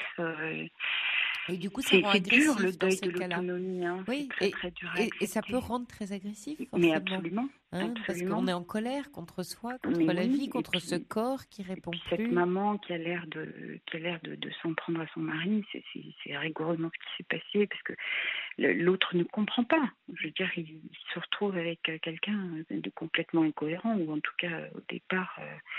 C'est super dur en fait. Mais ça se fait, nous on prend des situations comme ça, donc quand je suis arrivée, c'est pareil, j'étais un peu mécanique et puis avec le temps, c'est pour ça que si je dois recommander quelque chose à Marie, c'est d'instaurer un minimum de dialogue via un professionnel. Oui, c'est bien sûr. Ce que lui disait également Juste Michel. pour amener ses parents à l'idée d'une solution d'accompagnement. Elle est trop seule en fait, elle est trop seule, mais parce qu'elle est effectivement très touchée par leur agressivité envers elle. Mais c'est terrible. Et c'est difficile de faire face à des parents âgés parce que ce sont aussi nos figures d'autorité d'enfance. Absolument. Donc c'est tout d'un coup se placer en autorité par rapport à nos figures d'autorité d'enfants. C'est terrible. C'est très compliqué. Tous les schémas s'inversent. Oui, tous les schémas s'inversent. En fait. Donc c'est super dur. Et vos parents vont comment aujourd'hui, Fabienne ? Pas bien du tout, pas bien du tout, mais physiquement, j'ai envie de vous dire, ça tient. Bien qu'ils aient tous les deux vraiment des grosses pathologies, mais voilà, on attend, on s'amuse, là il n'y a plus rien, ils me reconnaissent de temps en temps, pas tout le temps, donc c'est juste des câlins, de l'amour, il n'y a rien d'autre à faire aujourd'hui. Ça, s'il y a de l'amour, c'est important. C'est venu avec le temps, en fait. Ma mère m'avait jamais dit je t'aime, elle m'a dit ça il y a 3 ans pour la première fois. Ça délie beaucoup de choses aussi. Donc, ça vous a apaisé, beau vous. Oui, parce que c'est plein de choses qui se passent qu'on ne pouvait pas imaginer, parce qu'il n'y a plus rien de rationnel. Donc voilà, j'ai perdu mes parents. Votre témoignage, vous dites qu'il n'y a plus rien de rationnel et tout d'un coup l'amour apparaît. Oui. C'est-à-dire que effectivement de ne pas couper le lien, tant qu'il y a de la vie, il y a de l'espoir, dit le proverbe. Mais c'est un peu ce dont vous témoignez là, et c'est important pour les auditeurs qui nous écoutent, parce que c'est une forme d'espoir, même avec des parents dont la relation est très dégradée. Au moment où ils lâchent, et dans leur sénilité, l'amour réapparaît. C'est en tout cas ce que vous avez vécu. Exactement. Et voilà, en fait. Vous n'êtes pas ce qu'on vous fait finalement. Et j'avais envie de dire à Marie qu'il faut qu'elle se rappelle que sa nature profonde est faite d'amour quand même. Donc après, elle pourra certainement pas le vivre tout de suite, mais ça vaut peut-être le coup de le tenter, mais tout doucement et en s'appuyant sur des professionnels, très clairement. Après, chaque histoire et puis le degré de conscience dans lequel elle est aujourd'hui, ce qu'elle a envie, ce dont elle a envie, mais voilà. Vous aviez cette foi ou cette croyance, Fabienne, dans un miracle possible de l'amour avec vos parents, en vous occupant d'eux? Il y avait ça. Alors, je ne parle pas d'une attente. Non, je pas parle d'une vraiment attente. d'une foi, Moi, de quelque chose auquel on croit. Si j'avais eu un ressenti, c'était par rapport à ma maman, qui était quelqu'un de très, je vous dis, assez pudique et qui n'a pas démontré beaucoup de choses. Moi, j'ai pas trop souffert de manque d'amour, alors d'agressivité, si au moment de la mise en place et de la perte d'autonomie, elle n'acceptait rien, ça a été assez violent. Mais moi, j'avais des bases. Enfin, j'étais bien avec eux. J'ai pas eu de gros soucis conflictuels avec eux. Mais effectivement, beaucoup de retenue et du coup, après, j'ai mon histoire aussi. J'ai une sœur qui est handicapée, donc qui peut pas du tout s'en occuper, tout ça. Mais voilà, moi j'ai souvent fait le lien. Enfin, c'était déjà, j'étais prédisposée, on va dire. Mais voilà, j'ai beaucoup hésité. Franchement, c'était vraiment l'objet de mon témoignage. Il faut pas y aller si on ne se sent pas prêt, parce que c'est juste très souffrant. Sinon. Il faut vraiment savoir pourquoi on le fait. Merci Fabienne pour ce témoignage très fort et aussi très intéressant. Il y a Lynn qui dit que le clic très bien et que ça existe en province également. Super, parfait. Voilà. Merci. Et l'APA également. Bon, ça c'est juste pour une aide financière, mais il y a une évaluation par un GIR de dépendance qui peut permettre à un médecin psychiatre après de faire ce qu'il faut pour une mise sous curatelle, enfin peu importe. D'accord. Après, C'est il y a pas mal. C'est ça. APA, d'accord. Allocation personne âgée. Ah oui, l'allocation personne âgée, bien sûr. Mais en fait, il y a eu la visite d'un médecin qui évalue et qui codifie sur une échelle de 0 à 6 le degré de dépendance, et après ça permet sur éventuellement un psychiatre des tribunaux de mettre une curatelle, etc. aussi. D'accord. Le cas échéant. Oui, il y a René qui ajoute, au fond, la maladie a permis ici à quelque chose d'advenir. Le non-dit peut enfin se dire. C'est absolument, juste. C'est vraiment juste. Ouais. Voilà. Mais il y avait beaucoup d'amour, quand même une structure assez solide au départ. Non pas qu'il n'y en ait pas dans le cas de Marie, mais ça ne s'est ni senti pour elle, ni entendu, ni construit. Voilà. Ça ne veut pas dire qu'il n'y en a plus pas. violent pour elle. Voilà. Oui, non, mais c'est ça. C'est toujours ça. C'est toujours ça. Très délicat. Ça, vraiment. Cette faiblesse, entre guillemets, mais fait que les personnes âgées peuvent lâcher, et du coup, c'est intéressant. Voilà, en tout cas, c'est une belle expérience pour moi. Mais non sans difficulté, sans fatigue, mais voilà, on essaiera d'aller jusqu'au bout. Oui, bon courage à vous. Merci Fabienne pour votre témoignage. Bonne nuit à soirée. Vous. Au revoir. Merci. Europe 1. Bonsoir Sylvie. Oui, bonsoir Sophie. Je suis très heureuse de vous avoir au téléphone. Merci. Je vous écoute régulièrement tous les samedis dimanches. Et par contre, aujourd'hui, je suis un peu intimidée. Je ne sais pas du tout par quoi commencer. Vous vouliez nous parler d'une histoire d'amour, c'est ça? Oui, voilà. Oui. Écoutez, moi, je connais une personne dans une discothèque. Ça fait 2 ans que je suis avec cette personne-là. Mais là, j'ai envie de prendre une décision justement pour me séparer, pour le quitter. Mais on n'habite pas ensemble. C'est chacun son appartement. Enfin, on se voit dans la semaine, le week-end, voilà. Mais simplement, j'ai appris pas mal de choses, au départ, justement, du côté de cette personne-là. Je l'ai rencontrée, j'ai appris qu'elle, en même temps qu'elle m'a connue, elle fréquentait 2 personnes en même temps, 2 femmes.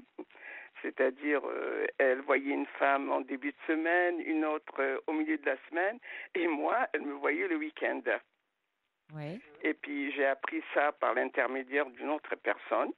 Bon, voilà. Donc d'une femme. Donc là, vous me parlez d'un homme, de votre compagnon quand même, on peut dire comme ça. Et vous apprenez par une femme qu'en fait, c'est celle qui voyait, qui vous l'a dit, non? Comment vous l'avez appris? Non, je l'ai appris justement dans la discothèque où j'ai allé, une personne qui l'a vu dans la boîte. Justement, elle l'a avec vu quelqu'un avec une autre d'autre. personne. D'accord. Oui, mais c'est-à-dire que moi, ça faisait à peine 3 mois que je le connaissais, quand il était avec les 2 autres personnes. Bon, quand j'ai appris ça, j'ai mis Léo là, il a tout arrêté. Mais bon, moi j'ai continué, mais je n'ai toujours pas eu confiance en lui. Et puis finalement, maintenant, il y a toujours des moments où il s'absente, il trouve toujours des excuses de me dire, voilà, je pars pour l'anniversaire de mon frère, tantôt il me dit, je suis avec ma fille, tantôt, et je ne sais jamais vraiment où il est. Et je n'ai plus confiance. Il vous dit quand même quelque chose. Vous n'y croyez pas. Vous pensez qu'il vous raconte des histoires, mais n'empêche, quand vous dites je sais jamais où il est, si, vous savez, il vous dit où il est. Mais peut-être, mais vous imaginez que c'est pas vrai. Qu'il vous ment. Exactement. Ouais. Mais vous avez perdu confiance. Exactement. J'ai perdu totalement confiance et je le crois plus. Là, vous voyez, par exemple, ce week-end-là, il est parti et il m'a dit qu'il avait l'anniversaire de son frère. Et finalement, j'ai appelé et je me suis rendu compte que y avait personne, quoi. Il y avait personne chez lui. Oui. Mais donc s'il était à l'anniversaire de son frère. Non, parce que j'ai appelé chez son frère. Ah, pardon. Et justement, ça n'a pas répondu. Il y avait personne au bout du fil. Ils étaient peut-être, je sais pas, dans le jardin s'il faisait beau, dehors, partis se promener. Je n'y crois pas. Non, je n'y crois pas tellement. Mais par contre, et c'est même pas ça que je lui reproche.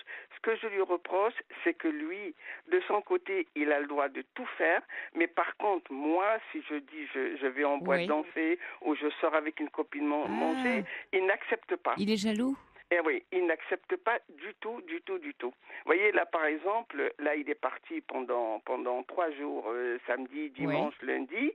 Moi, par contre, je lui ai dit la vérité. Je lui ai dit, bon, écoute, ce week-end-là, je vais sortir avec une amie, on va manger au restaurant et peut-être on ira danser. Oui. Eh bien, il l'a pas accepté, il a fait la gueule et de toute façon, là, j'ai essayé de... Et ça vous a pas empêché de le faire, j'espère?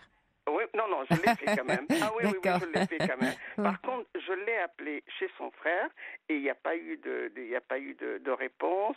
Je l'ai appelé dans un autre endroit où normalement il devait y être. Il n'y était pas non plus. Alors ça m'a un petit peu décidé ce soir à me dire je crois que finalement je vais mettre les hauts là et puis je vais arrêter les frais. Parce que finalement, il l'a toujours fait, c'est ce qu'il me dit. Il me dit, de toute façon, je ne peux pas me contenter d'avoir une seule femme. Ah oui, alors c'est clair, là. Oui, c'est très clair. Il l'a dit, mais par contre, jusqu'à présent, c'est vrai qu'il a toujours été avec moi. Mais même autant, parce que là, il est veuf, il a perdu sa femme, et même autant, mais il me l'a raconté, il m'a dit, même autant de ma femme, de toute façon, je l'ai trompé. Mais même quand il est resté 40 ans avec sa femme, mais tout en la trompant tout le temps, pratiquement tous les jours. Ouais. Et il me l'a dit carrément. Alors je ne sais pas justement sur quel pied danser. Est-ce que je prends ma décision pour le quitter ou je ne sais pas du tout. Oui, je comprends. C'est-à-dire, Sylvie, soit vous estimez ou vous ressentez, vous avez assez de sentiments, on va dire, pour lui, et vous estimez que la vie ou les moments que vous passez avec lui vous conviennent bien et que vous pouvez, et encore une fois, et que vous pouvez accepter de le, on va dire entre guillemets, de le partager avec d'autres et que ça ne vous met pas dans tous vos états. Si vous pouvez accepter cette situation, vous pouvez décider de continuer. Maintenant, si pour vous c'est pas tolérable, dans le sens où ça vous rend trop malheureuse et vous vous sentez dégradée, pas respectée, que pour vous c'est quelque chose d'excessivement important, là, la décision de le quitter va s'imposer. Quand je dis tout dépend de vous, c'est que ça dépend dans la vie, souvent ce genre de situation. Qu'est-ce qu'on est prêt à vivre, c'est-à-dire à quoi ressemble ce qu'on veut vraiment vivre, qu'est-ce qui compte réellement. Ou alors faire exactement ce qu'il fait, moi de mon côté. Ça vous côté. Alors voilà, faire ce qui. Alors attendez, c'est une troisième option, mais ça veut dire, Sylvie, que si vous faisiez la même chose que lui, ça vous irait, vous en tant que personne. Pas du tout. Moi, c'est pas vous. Bon, non, alors c'est pas œil pour œil. C'est quelqu'un avec qui je passe de bons moments, mais avec qui où il peut y avoir une continuation. Mais je n'ai pas envie d'avoir non. Oui, parce que là, ce que vous préconisez pour vous-même, c'est un peu œil pour œil, dent pour dent. Si tu en as plusieurs, moi aussi, tu vas voir, je vais te tromper. Donc ça veut dire que vous le faites pas pour vous, vous le faites par rapport à lui. Vous voulez le tromper pour faire ce qu'il vous ferait. Peut-être. Ah oui, mais vous n'êtes plus chez vous dans ces cas-là. Oui. Ouais, mais finalement, c'est pas ce que je recherche. Non. C'est pas moi ce que je voudrais, c'est avoir quelqu'un de sérieux, quelqu'un avec qui je peux faire pas mal de choses, avec qui je peux passer des bons moments, sortir, dialoguer. C'est ce que vous avez déjà en partie, non ou pas? Oui, c'est ce que j'ai, mais pas tout le temps. C'est ce que j'ai, oui. Vous le voudriez plus souvent, plus régulièrement. Oui, voilà. D'accord, plus régulièrement. Parce que votre idée de dire oui, je vais faire la même chose que lui, c'est une forme un peu comme une vengeance, comme si si vous vouliez l'embêter, mais c'est vous que ça va embêter d'abord. Ah mais c'est sûr et certain. Parce que c'est pas clair. vous, ça vous ressemble pas. C'est sûr et certain. Mais justement, je sais pas sur quel pied danser, quoi faire. Est-ce que je prends la décision de partir et de... Qu'est-ce qui compte le plus, Sylvie, dans cette relation pour vous? Et vous vous connaissez, vous connaissez assez bien. Vous avez quel âge, Sylvie? 70. D'accord, donc vous connaissez assez bien, vous savez ce qui... Voilà, c'est le privilège de l'âge, on va dire. En avançant, on commence à se connaître, on sait ce qu'on... Bon. Donc, compte tenu de qui vous êtes vraiment, c'est-à-dire de la connaissance que vous avez de vous, qu'est-ce que vous vous dites sur... Voilà ce qui me convient. C'est comme ça que vous allez pouvoir décider. Oui, c'est vrai. C'est vrai. Alors là, si vous vous branchez là sur vous, qu'est-ce qui vient là? Quand je vous dis, voilà, la femme que vous êtes... Qu'est-ce qu'elle ressent? Elle a besoin de quoi? Elle qui se connaît? Alors, vous l'avez un peu dit, j'ai besoin d'un compagnon fiable, fidèle, que je vois plus. C'est qu'à partager. Bon. Ça, c'est mon... j'ai besoin. D'accord. Et lui, dans votre vie, finalement, qu'est-ce qu'il vous apporte? Il vous fait plus souffrir qu'il ne vous rend heureuse, vous diriez? Non, je ne peux pas dire qu'il me fait souffrir, mais simplement, je n'ai pas confiance en lui. Et pour vous, c'est quelque chose d'important dans un couple, la confiance? La confiance? Oui. Oui. Vous diriez quoi? Donc c'est essentiel. C'est essentiel, oui. Bon. Oui. Ouais. C'est essentiel. Ouais. La confiance, moi je pense que c'est la première des choses qui peut y avoir entre un couple, c'est la confiance. Oui. Sinon, vous n'avez pas tort. C'est la paix. La confiance, c'est la paix. Quand on a dans confiance, il y a le terme se confier. Quand on est en confiance, on se confie, on confie des choses de l'un à l'autre. Et ça offre quoi? Ça offre la paix. La paix, exactement. C'est-à-dire la tranquillité, quand je dis la paix, la tranquillité. D'esprit, de cœur, de se sentir aimé. Ça solidifie aussi beaucoup, parce qu'on se dit, je suis là pour l'autre, l'autre est là pour moi. Donc on a confiance. Exactement. Voilà. Exactement. Donc on se sent un peu plus solide, un peu plus armé dans la vie. Dans la vie. Mais cette confiance, je ne l'ai pas avec lui. Ouais. Et pourtant, ça fait 2 ans qu'on est ensemble et je me dis, peut-être je vais y arriver, mais non. Je vais y arriver comme si ça dépendait de vous. Ça ne peut pas dépendre de vous. Ça c'est intéressant quand vous dites je vais y arriver, je vais arriver. Oui, mais parce que je vais arriver à lui faire confiance ou je vais arriver à ce qui est de la confiance? À lui faire confiance plutôt. Alors c'est vous qui devriez, vous pensez que vous devez changer quelque chose en vous? En moi, oui. Voilà, pour pouvoir lui faire confiance. Oui, mais parce que lui, il est tout le temps en train de me dire qu'il ne fait rien de mal, qu'il va pas ailleurs, mais le connaissant, je suis persuadée que c'est le contraire. Parce que je le connais trop bien, j'ai vu ce qu'il a fait, je sais ce qu'il a toujours fait, je n'arrive pas à lui avoir cette confiance. Alors, Sylvie, là il y a un élément assez important. Est-ce que lui vous demande, mais vraiment très très très concrètement, comme je vous le disais, est-ce qu'il vous demande de lui faire confiance? Est-ce que c'est une demande qu'il vous fait? Oui, il me le dit. Il vous demande de faire confiance? Oui, il me le dit, oui. Il me dit, fais-moi confiance, je ne fais rien, mais je ne le crois pas. Parce qu'il a tendance à mentir énormément, et d'ailleurs, à plusieurs reprises, je l'ai coincé justement sur ce problème-là. Et il ment énormément et souvent je l'ai coincé sur ce problème-là.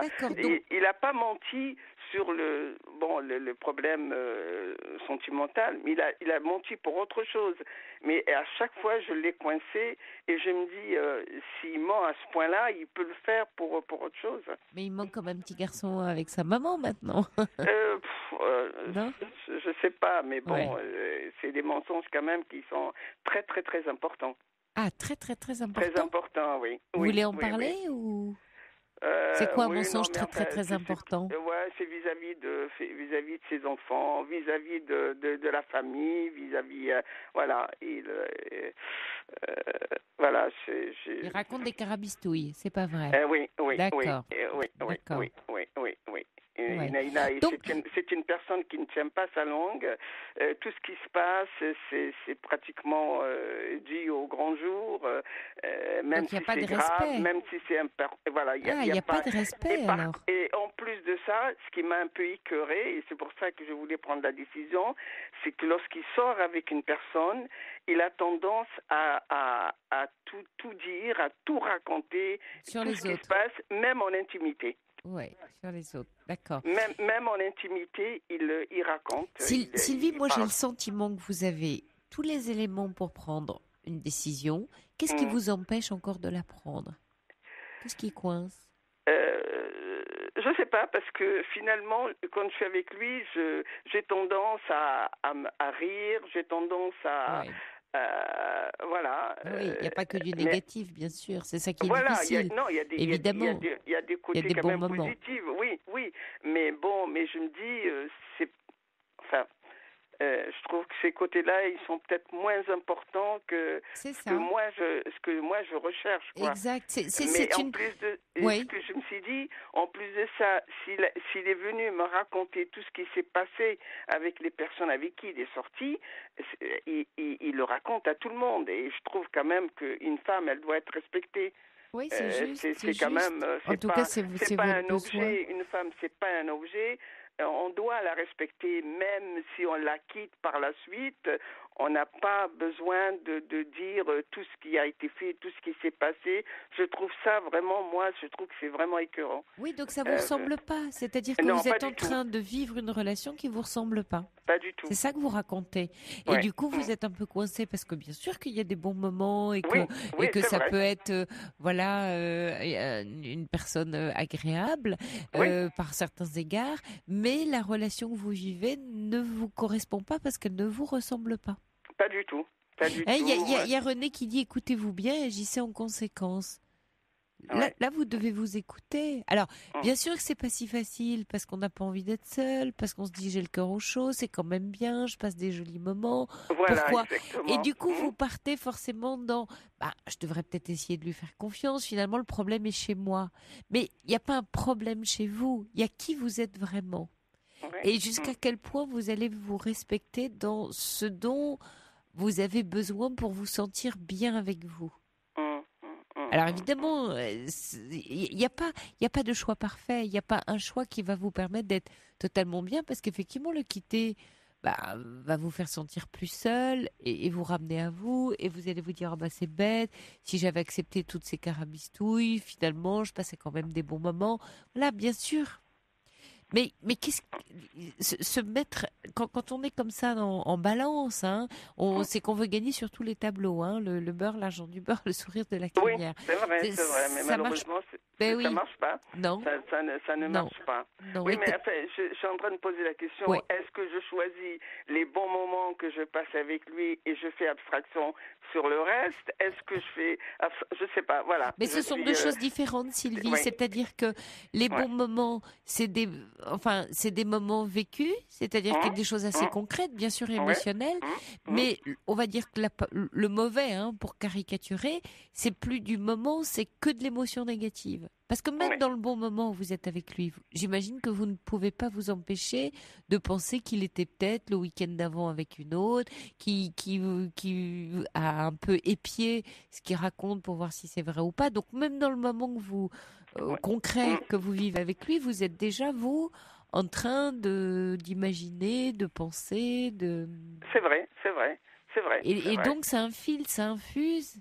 Et ça ne donne pas au joli moment toute sa saveur. C'est-à-dire que ça empoisonne, ça empoisonne la relation. Et souvent, il me pose la question, il me dit, mais je ne comprends pas ce que tu fais avec moi. On est l'opposé. C'est vrai que je suis une femme très, très dynamique. J'aime bien sortir. J'étais dans un milieu de la mode. Bon, voilà, c'est vrai que j'ai tendance à être toujours coquette, je fais pas mon âge. Bon, et souvent il me dit, mais qu'est-ce que tu fais avec moi? C'est vrai qu'on est l'opposé. Mais il me dit, c'est vrai que moi, je suis très bien avec toi. Mais bon, mais c'est moi, je n'ai pas confiance, je n'ai pas...